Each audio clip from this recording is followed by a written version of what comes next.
Hello and welcome to Inside Indiana Business. I'm Gary Dick. Online and retail sports books in Indiana just launched in September. And already the Hoosier State is the fourth largest sports betting market in the country. Since that September launch, Sportsbooks online betting generating some $430 million. In December, Indiana surpassed $160 million in monthly bets for the first time.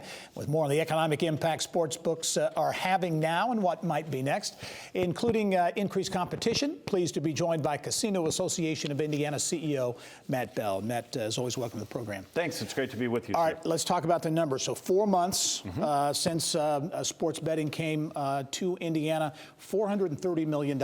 A good number, what was expected? I think it's a tremendous launch in the state of Indiana.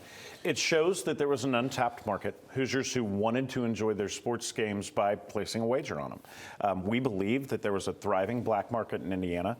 The legislation that went in place has allowed Hoosiers to enjoy that same activity, but to do it legally and in a way that the state benefits and adds enjoyment to their viewing experience. Yeah, and you mentioned the state benefiting. The numbers so far, 4 months in, about $3.7 million in wagering taxes. That's right. Collected. So there is an economic impact there. A significant economic impact. And it's an impact that we'll continue to benefit from in Indiana. Know that sometimes tax collections lag bets that are placed because we don't pay tax until bets are settled. So a futures bet, betting that your favorite team will win the March Madness, won't be settled until March, which is when the state will realize the tax benefit there.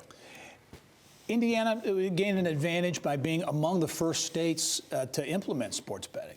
So we've created a wonderful opportunity for operators in Indiana. We are without competition in our Midwest states right now, but that's subject to change. Illinois passed a bill just a month or so after Indiana did. They haven't been able to come to market. We expect Michigan, Ohio, and Kentucky will.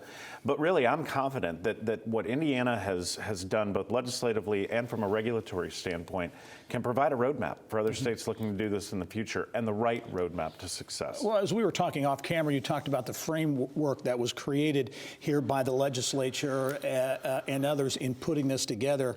And as other states, you mentioned Illinois passed something, but is still yet to implement That's right. sports gambling there. So I think the legislation that passed is a credit to the General Assembly. It was thoughtful. Legislators had looked at this subject for a couple of years, understood how they wanted to structure this so that investment could be successful and so that we could attract that investment.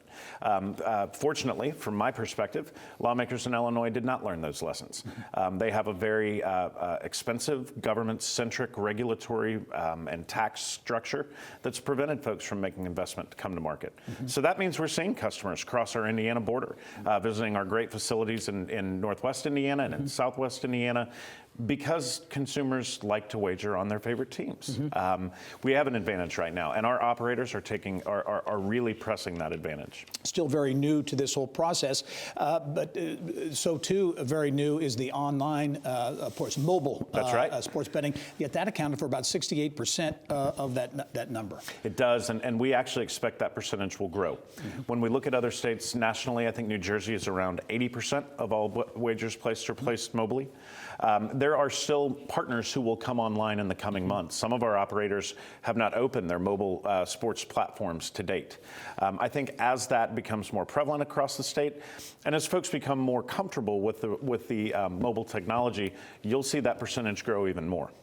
How about investment? You mentioned the sportsbook, the physical sports books of some of these casinos. There have been substantial dollars that have gone into creating these sports books. I've heard a lot of folks comment that Indiana's sports books are as well apportioned and more beautiful than perhaps any in the country outside of Nevada. I think that's a wonderful credit to our operators who've said we want to create a unique experience for Hoosiers who want to enjoy the games that they love in this environment. They have invested in wonderful amenities. The lines are long at our sports books. Some folks have waited, an hour, 2 hours to place a bet. Indiana's operators could not have embraced this more fully and in a better way for Hoosiers. Very quickly, what's going to be key with competition coming online from other states? What's going to be key to continued growth here in Indiana? So number one, we have to be responsible in the way that we present sports wagering. We have an exceptional regulatory framework in which we work. Our Indiana Gaming Commission has done a marvelous job. It's our responsibility to be good actors. We have great regulations that ensure the state's interests.